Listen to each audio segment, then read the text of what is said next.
Alright guys, we are testing out 4K 60 on both the Galaxy S20 Ultra and the iPhone 11 Pro Max. Now, just to see how stabilization is, on this part, we'll do some running, of course, with the front-facing camera, and we'll showcase the rear as well, and of course, a few other awesome features. Now, as you know, this is the point where I turn around and I start running.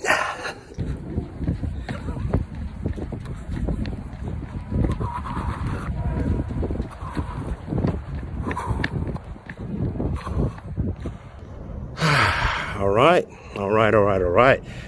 So we have that. Some interesting dynamic range I'm seeing here, but without wasting any more time, let us check out the rear camera. So now we've got our rear camera and also at 4K 60. Walking down, seeing what kind of stabilization we get. And as you guys know, we're going to start running again. Boom, boom. So this is 4K 60 running. Whew, man.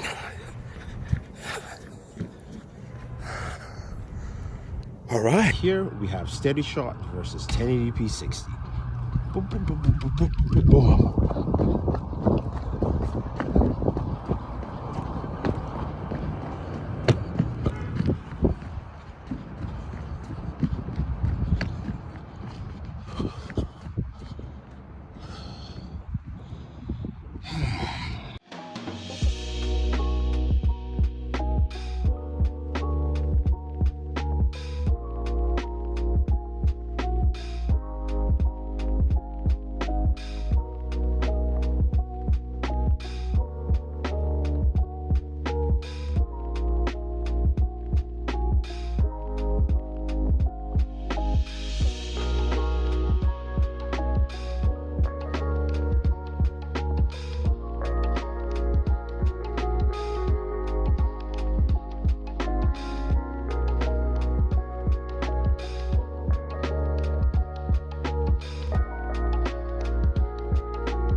So taking a look at images here, daytime, you can see both images look really good. The S20 Ultra, it comes up really sharp for the front-facing camera. Yes, it's a 40 megapixels camera, and edge detection is really solid, but the vibrance and dynamic range really showcases in this picture you're looking at. Where the iPhone is nice and clear, it's blown out in the clouds, while the Galaxy, you can see the recovery of the clouds and also just the sharpness of the beard and of course the hat itself. Now, the S20 Ultra also has a low light mode for its front-facing camera, something the iPhone doesn't have, just showcasing the capabilities here on the camera app. And when we look at, of course, low light photos, you can see how that actually works out well in the pitch black location as you saw earlier. So this is much sharper for the S20 Ultra, while the iPhone 11 Pro Max is not as sharp. It's fuzzy. You've got a lot of grain going on there. Similarly here, this is at a bar. There's a lot of red and multicolored lights within the bar, but it's really low. You can see the S20 Ultra really bringing that out and still keeping focus on me, while the iPhone 11 Pro Max, because there is no low light mode in the front-facing camera, doesn't do that. Now we move to a shot here, which is outside. I was leaving the bar. And again, taking a front-facing shot with both cameras, the S20 Ultra, sharper, brighter, the iPhone, a lot of grain, a lot of noise in that photo. Now, this photo is quite interesting because both of them come out pretty well. There's a lot of light leakage, much more with the S20 Ultra, but I do like the color detail because that's more accurate than the iPhone, but both are still really, really good. Now here is a shot within the bar with the main sensor. You can see that sharpness that the S20 Ultra portrays, and it just stands out really, really well. The iPhone is solid, but the colors and sharpness really come out well with the S20 Ultra's main lens here in low light. Now, when we go to the ultra wide, the iPhone doesn't have a low light capability in the ultra wide, so that's just something to take note. But the iPhone still does fairly well. You can see details, you can see the girls in the mirror, while the Galaxy S20 Ultra is much sharper. It's more vivid. You can see the girls in the mirror there. You can also see a lot of details with the bottles at the back. Now we go into a 2x zoom. Again, more details with the S20 Ultra.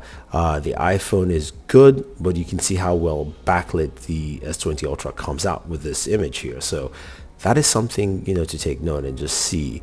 And I think it works out pretty well. And this here quickly is just showcasing 5x zoom in low light. You can clearly see the letterings of all the different alcohols on the bar there. Again, low light shot. Yes, there is some lighting in here, but it does well. Now let's take a look at 8K video. I'll let you guys enjoy audio and video from it directly. The thing a lot of people want to see, 8K recording. It's probably some micro shakes for me. I'm just gonna pan a little bit. Oof. See how it deals with some sunlight. The sun's at the edge. It's bleeding in. Oh man, it is so cold out here. My fingers are burning. Boom. Take some photos again while you're doing this. All right, 8K, 30 seconds. Seriously, guys, that was absolutely shocking. Not the fact that it couldn't happen, it's just how it happened. The S20 Ultra is a beast, and the camera is not out to play around. You've got to say, looking at video, 4K 60 looked really good compared to the iPhone. Also, super steady was still great. The images, just the sharpness and the dynamic range, so good. And low light photography really came out solid. I mean, such an improvement from last year. And of course, you still have that extra benefit of 8K video.